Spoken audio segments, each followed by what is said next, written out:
খুব ভালো লাগছে।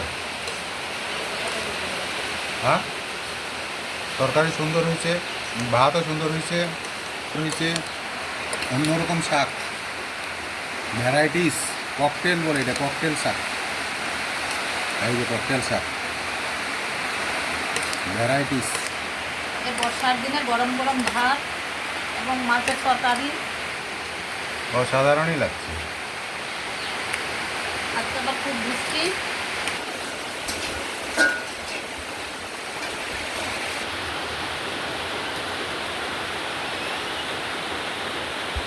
বন্ধুরা, এই বৃষ্টির মধ্যে খুব কষ্ট করে রান্না করলাম, চারিদিকে বৃষ্টি, আর বৃষ্টির মাঝে গরম গরম ভাত, এতে শুকনো মরিচ পুড়িয়েছি, আর এটা বিভিন্ন ধরনের শাক, ভ্যারাইটি শাক, আর এটা হলো বাটা মাছ, বাটা মাছ দিয়ে পেঁপে। ও অসাধারণ, এটা আমি শাক খাই বুঝি।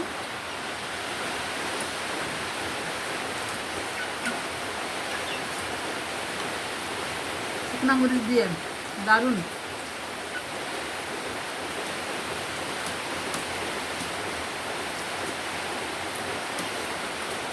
বাটা মাছ,